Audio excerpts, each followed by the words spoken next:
Hi, I'm doctor Gayathri, physician, Changampally റെമഡിയം. ഇന്ന് നമ്മളോടൊപ്പം ചങ്ങമ്പള്ളി വൈദ്യഭവനിലെ സീനിയർ ഫിസിഷ്യൻ ഡോക്ടർ ഷാനി ഉണ്ട്. ഇന്ന് വളരെ ക്വസ്റ്റ്യനബിൾ അല്ലെങ്കിൽ റെലവെന്റ് ആയിട്ടുള്ള ഒരു ടോപ്പിക്കാണ് ഞങ്ങൾ ഡിസ്കസ് ചെയ്യുന്നത്. എന്തുകൊണ്ട് ക്യാൻസർ ചികിത്സയിൽ ആയുർവേദം? നമ്മൾ ഒ പിയിലാണെങ്കിലും ഒരുപാട് പേഷ്യൻസ് വരുമ്പോൾ വളരെയധികം ഭയങ്കര ചോദ്യചിഹ്നത്തോടെ അവർ നമ്മളെ നോക്കിക്കാണുന്ന ഒരു കാര്യമാണിത്. എന്തുകൊണ്ടാണ്? ഭയങ്കര കൺഫ്യൂഷൻ ആണ് ആൾക്കാർക്ക് ഈ ഒരു കാര്യത്തിനെ പറ്റിയിട്ട്. ഇത് ഫലപ്രദമാണോ? എപ്പോഴാണ് നമ്മളിത് യൂസ് ചെയ്യേണ്ടത്? ഇതിനെ കൊണ്ട് നമുക്ക് എന്തെങ്കിലും ഉപകാരം ഉണ്ടോ? അങ്ങനെ ഒരുപാട് ചോദ്യങ്ങൾ ആൾക്കാർ നമ്മളോട് ചോദിക്കാറുണ്ട്.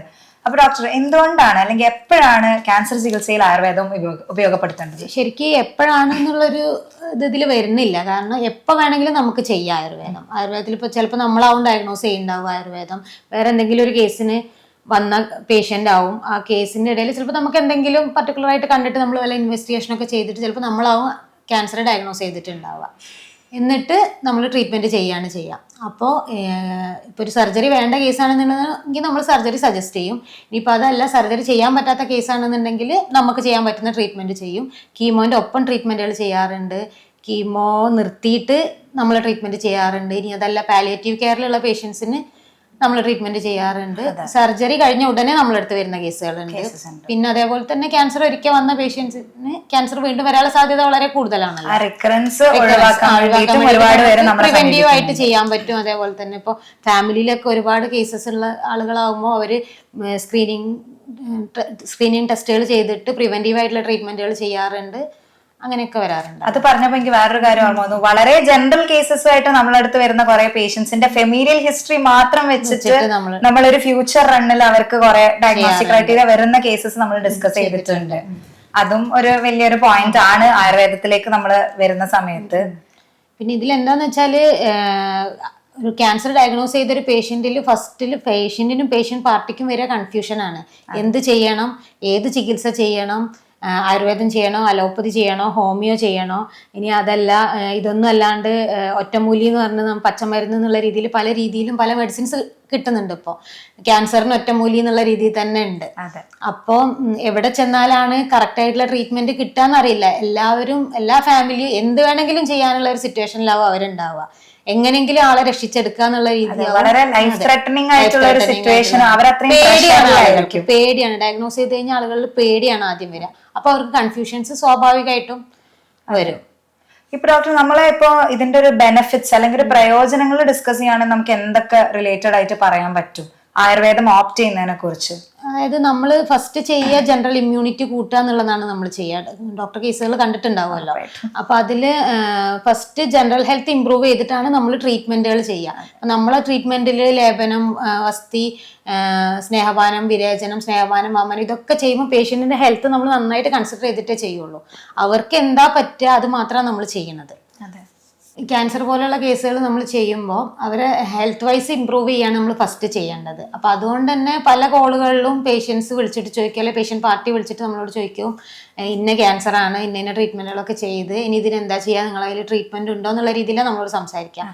അപ്പോൾ നമ്മൾ പ്രിഫർ ചെയ്യുക എപ്പോഴും, ഫിർദോസ് ഡോക്ടർ ആണെങ്കിലും അങ്ങനെ ഗായത്രി ഡോക്ടറോട് പറഞ്ഞിട്ടുണ്ടാവുക, പിന്നെ ഡയറക്റ്റ് നമ്മളെ വന്ന് പേഷ്യന്റ് കാണണം. നമുക്ക് പേഷ്യന്റിനെ നേരിട്ട് കണ്ട് അവരെ ഹെൽത്ത് സ്റ്റാറ്റസ് എന്താന്നുള്ളത് മനസ്സിലാക്കിയതിന് ശേഷമാണ് നമുക്ക് ട്രീറ്റ്മെന്റ് ചൂസ് ചെയ്യാൻ പറ്റുള്ളൂ.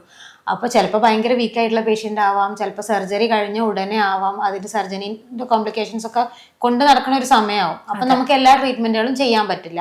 പിന്നെ ആളുകൾ ചോദിക്കുന്ന ഒരു ചോദ്യമാണ്, എല്ലാവർക്കും ഉഴിയാണോ ചെയ്യുക? ആയുർവേദം വളരെ കോമൺ ആയിട്ട് എല്ലാവർക്കും ഉണ്ടാകുന്ന ഒരു സംശയം, ഉഴിയാണോ ചെയ്യാന്നൊക്കെ. ഉഴിച്ചിൽ നമ്മൾ ചെയ്യും, പല കേസിലും ഉഴിച്ചിൽ ചെയ്യും. ഉഴിച്ചിൽ ചെയ്യുന്നതിന്റെ ഇമ്പോർട്ടൻസ് എന്താണെന്ന് വെച്ചാൽ നമ്മൾ ജനറൽ ഹെൽത്ത്, ബ്ലഡ് സർക്കുലേഷൻ ഒക്കെ കറക്റ്റ് ചെയ്യണം. ഒരു പേഷ്യന്റ് വന്നു കഴിഞ്ഞാൽ അവർക്ക് ബേസിക് ആയിട്ടുള്ള കാര്യങ്ങൾ ആദ്യം സ്റ്റേബിൾ ആക്കിയിട്ടേ നമുക്ക് ട്രീറ്റ്മെന്റ് നല്ല രീതിയിൽ മുന്നോട്ട് കൊണ്ടുപോകാൻ പറ്റുള്ളൂ. അവിടെ ഇമ്പോർട്ടൻ്റ് ആയിട്ടുള്ള കാര്യമാണ് ഫുഡ്, ഉറക്കം, പിന്നെ അതേപോലെ തന്നെ അവർ കഴിക്കുന്ന മെഡിസിൻസ്, അവരെ വെയിറ്റ് ലോസ്. ക്യാൻസർ പേഷ്യൻസിൽ നമ്മൾ വളരെ കോമൺ ആയിട്ട് കാണുന്നതാണ് വെയിറ്റ് ലോസ്. അപ്പോൾ ഒരു ലിമിറ്റിൽ കൂടുതൽ വെയിറ്റ് ലോസ് ഉള്ള ഒരു പേഷ്യന്റിന് നമുക്ക് ഒരുപാട് ട്രീറ്റ്മെന്റ് ഒന്നും പെട്ടെന്ന് കൊടുക്കാൻ പറ്റില്ല. അതും വളരെ കോമൺ ആയിട്ട് ആൾക്കാർ ധരിച്ചു വെച്ചിരിക്കുന്ന ഒരു റോങ് കോൺസെപ്റ്റും കൂടെയാണ് ഈ അഭ്യംഗത്തിനെ കുറിച്ചുള്ളത് അല്ലെങ്കിൽ ഒഴിച്ചിലിനെ കുറിച്ചുള്ളത്. ഇത് നമ്മൾ ഇവിടെ ശരിക്കും പറഞ്ഞാൽ നമ്മളുടെ ഒരു ചികിത്സാ രീതി വെച്ച് നോക്കുകയാണെങ്കിൽ നമ്മൾ ഓരോ പേഷ്യന്റിന്റെയും രോഗാവസ്ഥയും രോഗബലവും നോക്കിയിട്ടാണ് ഒഴിച്ചിലിന്റെ ടെക്നിക്സ് പോലും അതിൽ മാറ്റം വരുന്നുണ്ട്. ഓരോ പേഷ്യന്റിനും ഡിഫറെന്റ് ആയിട്ടാണ് നമ്മൾ ഒഴിച്ചിൽ വരെ ചെയ്യുക. അത് ഭയങ്കര വലിയൊരു പോയിന്റ് ആണ്. അത് പലർക്കും ഇപ്പോഴും അറിയില്ല ആ ഒരു ഫേസിനെ പറ്റി ആയുർവേദത്തിന്റെ. ശരിക്കും അറിവില്ലായ്മ തന്നെയാണ് അതിന്റെ പ്രധാന കാരണം എന്ന് പറയുന്നത്. ഇപ്പൊ പേഷ്യൻസ് വരുമ്പോൾ പേഷ്യൻസിന് ഇത്ര അധികം കൺഫ്യൂഷൻസ് വരുന്നതും അറിവില്ലാത്തത് കൊണ്ടാണ്. നമ്മൾ എന്താ ചെയ്യാന്നുള്ളത് അവർക്ക് അറിയില്ല. ആയുർവേദത്തിൽ ഉഴിച്ചിൽ നിന്ന് കേട്ടിട്ടുള്ള ആളുകൾക്ക് ഉഴിച്ചിൽ മാത്രം ചെയ്തതുകൊണ്ട് ക്യാൻസറിന് എന്താ, ഒരു തൈലിട്ട് ഒഴിഞ്ഞതുകൊണ്ട് ക്യാൻസറിൽ എന്താ വ്യത്യാസം വരിക എന്നാണ് സ്വാഭാവികമായിട്ടും അവർക്ക് സംശയം തോന്നുന്നത്. എക്സാക്ട്ലി. അതുപോലെ തന്നെ ഡോക്ടറിന്റെ ഏറ്റവും വലിയൊരു പ്രത്യേകതയായിട്ട് നമുക്ക് പറയുകയാണെങ്കിൽ നമ്മൾ നാഡി പരീക്ഷ എടുത്തു പറയേണ്ട ഒരു കാര്യമാണ്. നാഡി പരീക്ഷേന്റെ ഇമ്പോർട്ടൻസ് എന്താന്ന് വെച്ചാൽ പല കേസുകളും നമ്മളിപ്പോൾ ക്യാൻസർ കേസുകൾ തന്നെ വേറെ പല കേസിന് വന്നിട്ടുള്ള പേഷ്യൻസിനെ ഡോക്ടർ നാഡിയിലൂടെ ഡയഗ്നോസ് ചെയ്തിട്ടുണ്ട്. ഡോക്ടർ എക്സ്പീരിയൻസ് ഡോക്ടർ ഒരുപാട് ഷെയർ ചെയ്യുന്നതാണല്ലോ.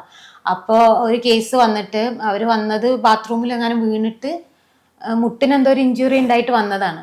അപ്പോൾ ഡോക്ടർ നാഡി നോക്കിയപ്പോൾ പറഞ്ഞത് എന്തോ ഒന്ന് കാണുന്നുണ്ട്, പിന്നെ നോർമൽ അല്ലാത്ത എന്തോ ഒരു പഴുപ്പ് ബോഡിയിൽ ഉണ്ടല്ലോ എന്ന് പറഞ്ഞപ്പോൾ ഇവരില്ല എന്ന് പറഞ്ഞു. അവർ ഭയങ്കര വെൽ ഡ്രസ്ഡ് ആയിട്ടൊക്കെ വന്നിട്ടുള്ള ഒരു പേഷ്യൻ്റ് ആയിരുന്നു.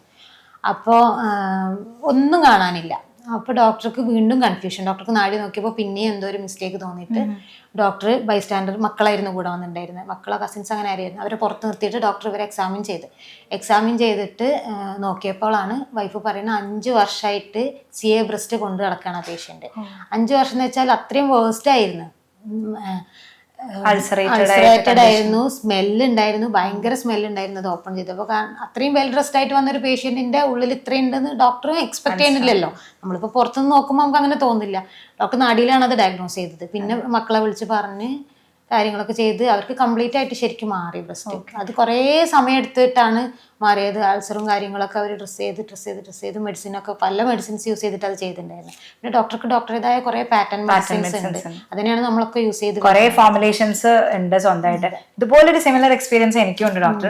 നമുക്ക് ഹോസ്പിറ്റലിൽ വന്ന ഒരു കേസ്, ആൾ അത്യാവശ്യം ഏജ്ഡ് ആണ്.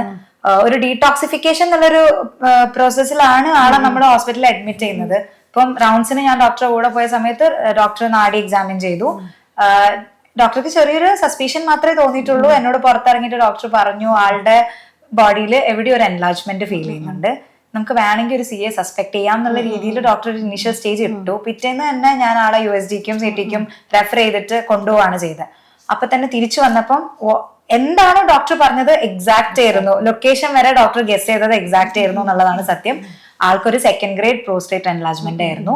CA in future run suspect ചെയ്യാൻ പറ്റുന്ന ഒരു കേസും കൂടി ആയിരുന്നു അത്. അപ്പം അതൊരു കറക്റ്റ് സമയത്ത് ആ ഒരു ഇന്റർവെൻഷൻ വന്നതുകൊണ്ടാണ് നമുക്ക് ആളെ ഹെൽപ്പ് ചെയ്യാൻ പറ്റിയത്. അപ്പോ അതിന് ഭയങ്കര അഷ്ടസ്ഥാന പരീക്ഷ എന്ന് പറയുന്ന ഒരു ഫാക്ടർ ആയുർവേദത്തിൽ എത്രത്തോളം ഇമ്പോർട്ടന്റ് ആണ് എന്നുള്ള ഒരു സംഭവമാണ്. ആ ഒരു റിയലൈസേഷൻ ആസ് എ ഡോക്ടർ എനിക്കും കൂടെ വന്നൊരു സമയമായിരുന്നു അത്. അപ്പം അത് ഭയങ്കര ഒരു വലിയൊരു തിരിച്ചറിവ് ആൾക്കാർക്ക് വേണ്ട ഒരു സമയം, ഇറ്റ്സ് ഹൈ ടൈം എന്ന് വേണമെങ്കിൽ പറയാം. പിന്നെ വളരെയധികം ആൾക്കാർക്ക് ഇപ്പോ ഒരു സംശയമുള്ള ഒരു കാര്യമാണ് സൈഡ് എഫക്ട്സിനെ പറ്റി. ഇപ്പൊ നമ്മളിപ്പോ പ്രയോജനങ്ങൾ അല്ലെങ്കിൽ ബെനിഫിറ്റ്സിനെ പറ്റി നമ്മളിപ്പോ കുറെ ഡിസ്കസ് ചെയ്തു ഓൾറെഡി. സൈഡ് എഫക്ട്സിനെ പറ്റി എന്താ? സൈഡ് എഫക്ട്സ് ഉണ്ട്, തീർച്ചയായിട്ടും സൈഡ് എഫക്ട് ഉണ്ട്. ആയുർവേദത്തിൽ സൈഡ് എഫക്ട് ഇല്ല എന്നാണ് നമ്മൾ പരസ്യങ്ങളിലൊക്കെ കാണുന്നത്. പ്യുവർ ആയുർവേദമാണ് സൈഡ് എഫക്ട് ഇല്ല എന്ന് പറയും. പക്ഷെ നമ്മൾ കറക്റ്റ് ഡോസിലും അല്ലെങ്കിൽ കറക്റ്റ് ടൈമിലും നമ്മളിപ്പോൾ രോഗഫലം എന്നൊക്കെ പറഞ്ഞ പോലെ തന്നെ എല്ലാ കാര്യങ്ങളും കൺസിഡർ ചെയ്തിട്ടാണ് നമുക്കൊരു മെഡിസിൻ പ്രിസ്ക്രൈബ് ചെയ്യാൻ പറ്റുള്ളൂ. പ്രദോഷ് ഡോക്ടർ എപ്പോഴും പറയും ഒരു പ്രിസ്ക്രിപ്ഷൻ എഴുതുന്നത് ഒരു ചിത്രം വരയ്ക്കണ പോലെയാണ്. അതിൽ എല്ലാ കളറും അതിൻ്റെതായ പെർഫെക്ഷനിൽ വന്നാലേ അതൊരു പെർഫെക്റ്റ് പിക്ചർ ആവുള്ളൂ. അതേപോലെയാണ് കോമ്പിനേഷൻസ്. നമുക്കിപ്പോൾ ഒരു മെഡിസിൻ കൊടുക്കുമ്പോൾ അതിൻ്റെ കൂടെ മറ്റേ മെഡിസിൻ കൊടുക്കാൻ പറ്റുമോ എന്നുള്ളത് ഡോക്ടർ അതിനെ പറ്റിയിട്ട് അറിവുള്ള ആളായിരിക്കും. അപ്പോൾ അതായത് സ്വയം ചികിത്സയാണ് നമുക്കിവിടെ ഒഴിവാക്കേണ്ടത്. സ്വയം ചികിത്സ അല്ലാണ്ട് ഡോക്ടർ പറഞ്ഞ പോലെ അല്ലാണ്ട് ഡോസും കാര്യങ്ങളൊക്കെ സ്വയം ചെയ്യുമ്പോഴാണ് അതിൻ്റെ സൈഡ് എഫക്റ്റുകൾ ഉണ്ടാവുക. പിന്നെ നമ്മളെ മെഡിസിൻസും കാര്യങ്ങളൊക്കെ പ്രിപ്പറേഷനും അത്രയും ശ്രദ്ധിക്കാനുണ്ട്. ശുദ്ധി ചെയ്യണതും മെഡിസിൻസ് ഓരോന്ന് പ്യൂരിഫിക്കേഷൻ ചെയ്യണമൊക്കെ അത്ര പെർഫെക്റ്റ് ആയിട്ട് ചെയ്യുമ്പോൾ സൈഡ് എഫക്റ്റുകൾ അത് പ്രോപ്പർലി ചെയ്തിട്ടില്ലെങ്കിൽ സ്വാഭാവികമായിട്ടും സൈഡ് എഫക്റ്റുകൾ ഉണ്ട്. എക്സാക്ട്ലി. അതുപോലെ തന്നെ നമ്മളിവിടെ എന്ത് ട്രീറ്റ്മെന്റ് മൊഡാലിറ്റി യൂസ് ചെയ്യുന്ന സമയമാണെങ്കിൽ പോലും നമ്മൾ ടെസ്റ്റ് ചെയ്തിട്ടും ആദ്യം ഒരു ടെസ്റ്റ് ഒക്കെ ചെയ്തിട്ടാണ് നമ്മളത് ഉപയോഗിക്കുന്നത്. അലർജിക് റിയാക്ഷൻസ് ഒക്കെ ഉണ്ടാവാറുണ്ട് നമ്മളിപ്പോ ലേപനങ്ങളൊക്കെ ചെയ്യുന്നതിലൊക്കെ. അപ്പൊ അത് ടെസ്റ്റ് ചെയ്തിട്ട് ഓക്കെ ആണെങ്കിൽ മാത്രമേ നമ്മൾ ആ പേഷ്യന്റിനെ ട്രീറ്റ്മെന്റ് ചെയ്യുള്ളൂ. അതല്ലാന്നുണ്ടെങ്കിൽ നമ്മൾ ആൾട്ടർനേറ്റീവ് ആയിട്ട് വേറെ ട്രീറ്റ്മെന്റ് ചെയ്യും. ഓൾട്ടർനേറ്റീവ് ഓപ്ഷൻസ് നമുക്ക് എപ്പോഴും ഉണ്ട്. നമ്മൾ ആദ്യം ഒരു ഡെഫിനറ്റ് ആയിട്ട് ഒരു ട്രീറ്റ്മെന്റ് മൊഡാലിറ്റി ഒരിക്കലും അല്ല. അപ്പം അതും ആൾക്കാർക്ക് അത്ര അങ്ങോട്ട് പരിചയം അല്ലാത്ത ഒരു കാര്യം തന്നെയാണ്. ഇപ്പം കുറച്ചും കൂടെ ആൾക്കാർക്ക് ഒരു ഐഡിയ ആയിട്ട് ഉണ്ടാവും എന്ന് എക്സ്പെക്ട് ചെയ്യുന്നുണ്ട് ഞങ്ങള്. അപ്പം thank you so much doctor.